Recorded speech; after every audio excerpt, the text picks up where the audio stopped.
नमस्कार. जय जय श्री स्वामी समर्थ. उपवास दानधर्म केल्याने कोणते पुण्य मिळते, ही कथा नक्की ऐका. मित्रांनो, एका नगरामध्ये एक शेठ आणि शेठाणी राहत होते.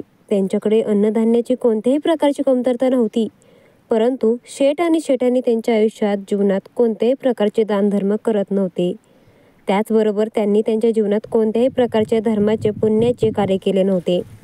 त्यांनी कधीच कोणालाही दान दक्षिणा दिली नव्हती. त्यांच्या घरी कोणी खाणारा सुद्धा नव्हता, म्हणजेच त्यांना संतान सुद्धा नव्हती.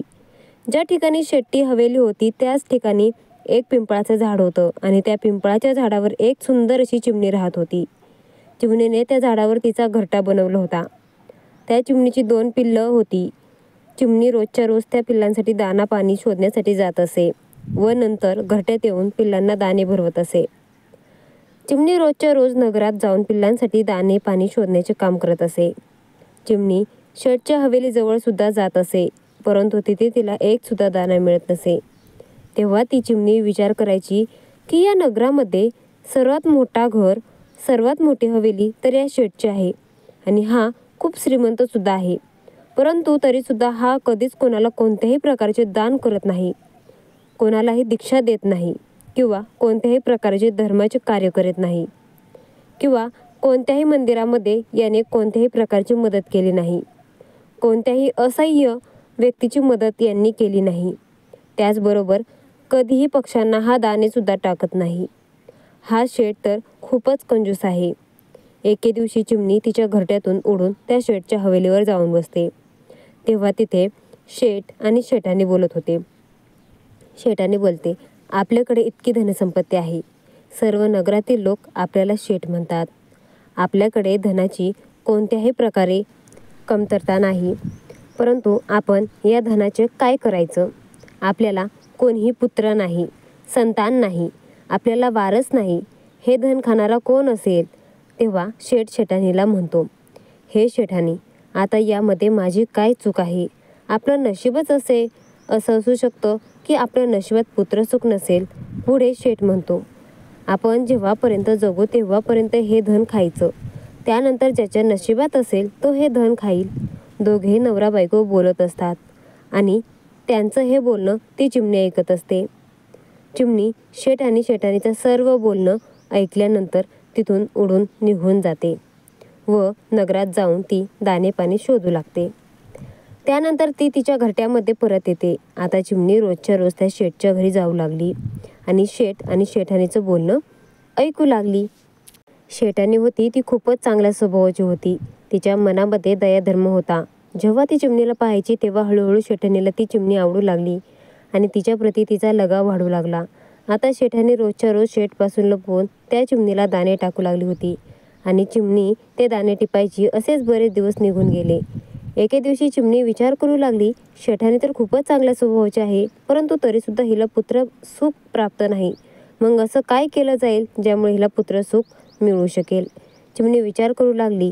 जेव्हापर्यंत एक स्त्री आई बनत नाही तेव्हापर्यंत तिचं स्त्री असं हे निष्फळ आहे. एका स्त्रीचं दुःख एक स्त्री समजू शकते. स्त्रीच्या संपूर्ण आयुष्य देवाचं होतं. जेव्हा ती आई बनत असते, एका स्त्रीला सर्वात मोठे सुख तेव्हाच मिळतं जेव्हा ती आई बनते.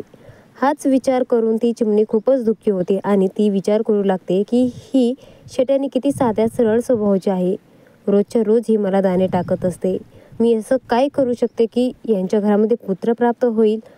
तेव्हा एके दिवशी चिमणीच्या मनामध्ये येतं की जर मी देवांचे देव महादेव यांच्या जवळ गेले आणि त्यांच्याजवळ शेठ आणि शेठाणीसाठी पुत्राची मागणी केली तर नक्कीच महादेव प्रसन्न होऊन शेठ आणि शेठाणीला संतान सुख देतील. हाच विचार करून चिमणी चिमण्याला म्हणते, अहो, काही दिवसांसाठी मी बाहेर चालले आहे. तुम्ही आपल्या पिल्लांची काळजी घ्या. त्यांना वेळच्या वेळी दाणे पाणी खायला द्या. इतकं म्हटल्यानंतर चिमणी तिच्या घरातून उडून जाते. चिमणी सतत उडत असते. रात्रंदिवस उडत राहते. खूप कठीण परिश्रम ती करते. उपाशी पोटी ती सतत उडत असते. उडत उडत शेवटी ती कैलास पर्वतावर पोहोचते. तिथे महादेव आणि माता पार्वती होते. चिमणी उडत जाऊन माता पार्वतीच्या चरणांमध्ये जाऊन पडते आणि जशी चिमणी माता पार्वतीच्या पायांमध्ये जाऊन पडते ती बेशुद्ध होते. माता पार्वती चिमणीला स्वतःच्या हाताने उचलते आणि चिमणीला शुद्धीवर आणते. माता पार्वती चिमणीला म्हणते, हे चिमणी तू कुठून आली आहेस? मला असं वाटत आहे की तू खूपच मोठ्या दुःखात आहेस. तेव्हा चिमणी माता पार्वतीला म्हणते, मी खूप जास्त दुःखी आहे. मी खूप लांबून आले आहे.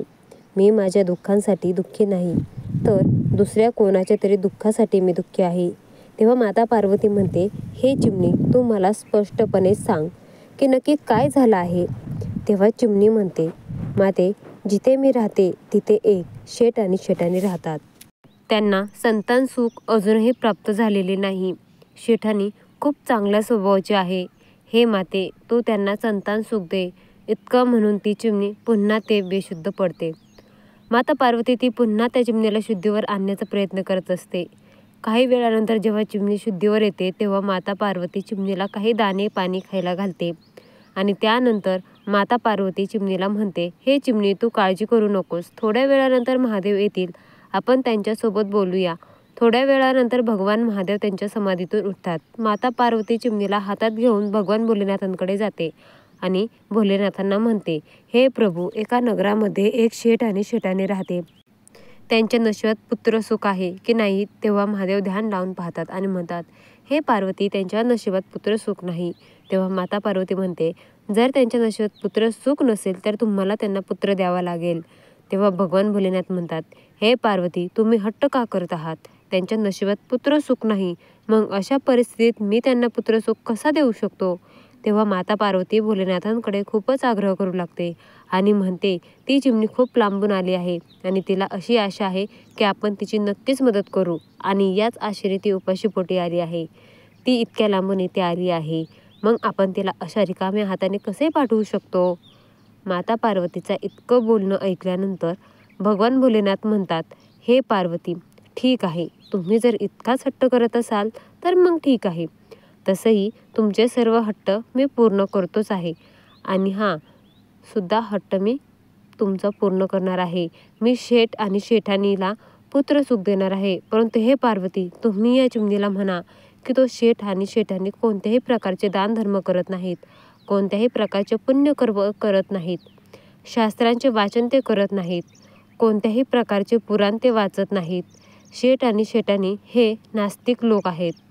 पुत्रप्राप्तीनंतर जर शेठ आणि शेठाणी आस्तिक बनले, त्यांनी दानधर्म करण्यास सुरुवात केली, मंदिरांना मदत केली, गरज लोकांची मदत केली, देवांचे भजन कीर्तन केले, तरच त्यांना पुत्र दीर्घायू असेल. तेव्हा चिमणी म्हणते, हे प्रभू, मी माझ्या परीने पूर्ण प्रयत्न करेन की ते शेठ आणि शेठाणी पूर्णपणे आस्तिक बनतील. तेव्हा महादेव तथास्तु म्हणतात. त्यानंतर 9 महिन्यानंतर शेठ आणि शेठाणीला एका पुत्राची प्राप्ती होते. शेठाणी पुत्राला पाहून खूपच खुश होते. चिमणीसुद्धा खूपच आनंदी होती. चिमणीला आता या गोष्टीचा आनंद असतो की तिने केलेल्या कष्टाचे फळ तिला मिळाले आहे. चिमणी विचार करू लागते, हा शेठ या नगरातील सर्वात श्रीमंत माणूस आहे आणि आता पुत्रप्राप्तीमुळे शेठ खूप खुश आहे आणि म्हणून आता शेठ दानधर्म करण्यास सुरुवात करेल. हळूहळू शेठचा मुलगा मोठा होतो आणि शेठला मुलगा होऊन एक महाशिवरात्र होऊन जाते. त्यानंतर दुसरी महाशिवरात्र सुद्धा होते. त्यानंतर तिसरी, त्यानंतर चौथी सुद्धा होऊन जाते. तेव्हा 5वी महाशिवरात्री येते. तेव्हा ती चिमणी खूपच चिंतित होते. ती खूपच दुःखी होते. चिमणी विचार करू लागते की शेठचा मुलगा 5 वर्षांचा झाला आहे आणि हा शेठ आणि शेठाणी कोणत्याही प्रकारचे दानधर्म करत नाहीत, कोणत्याही मंदिरात जात नाहीत, कोणालाही भिक्षा देत नाहीत, कोणत्याही प्रकारचे पुण्यकर्म हे लोक करत नाहीत. तेव्हा ती चिमणी हा विचार करून खूपच दुःखी होते. दानधर्म करणे सुरू केले नाही तर यांच्या पुत्राचा मृत्यू लवकरच होईल आणि हाच विचार करून ती चिमणी खूपच दुःखी होते.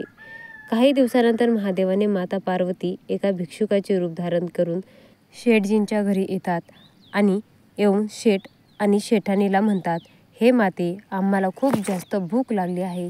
कृपया तुम्ही आम्हाला भोजन द्यावे. जर तुम्ही आम्हाला भोजन दिले नाहीत तर आम्ही तुम्हाला शाप देऊ आणि त्यामुळे तुम्ही बर्बाद होऊन जाल. तेव्हा शेठाणी हात जोडून म्हणते, हे बाबा, तुम्ही मला शाप देऊ नका. आम्ही तुम्हाला नक्कीच भोजन खायला देऊ. त्यानंतर शेठ आणि साधू आणि साध्वीचा रूपात आलेल्या महादेवाने माता पार्वतीला तिच्या घरात घेऊन जाते आणि चांगले चांगले पक्वान माता पार्वती आणि भगवान भोलेनाथांना खायला देते. शेठ आणि साधू आणि साध्वीनेच्या रूपात आलेल्या भगवान भोलेनाथ आणि माता पार्वतीला भोजन देते. त्यानंतर महादेव आणि माता पार्वती तिथून जाऊ लागतात. तेव्हा शेठ आणि शेठाणी दोघे येतात आणि हात जोडून त्यांना म्हणतात, हे बाबा, हे माते, आमच्याकडून तुमची सेवा करण्यात कोणती कमी राहिली असेल तर आम्हाला माफ करा, परंतु आम्हाला कोणत्याही प्रकारचा शाप देऊ नका.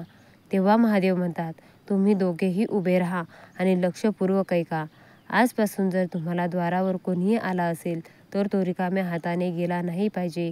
तुम्ही दानधर्म करा, लोकांची मदत करा, प्राणीमात्रांची मदत करा, धर्माचे कार्य करा आणि महाशिवरात्रीचे व्रत करा, देवाची पूजा करा, देवाचे भजन कीर्तन करा. इतकं म्हणून महादेव शांत राहतात.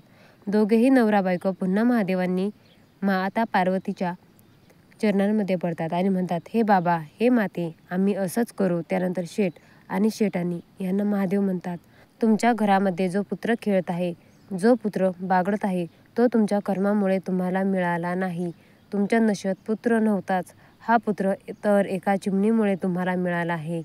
ज्या चिमणीने इथून उडून कैलास पर्वतावर जाऊन महादेवांनी माता पार्वतीला विनंती करून तुमच्यासाठी तिने पुत्र मागितला होता. हा तिच्याच विनंतीचा, तिच्याच परिश्रमाचं फळ आहे, ज्यामुळे तुमच्या घरामध्ये एक सुंदर असा पुत्र खेळत आहे.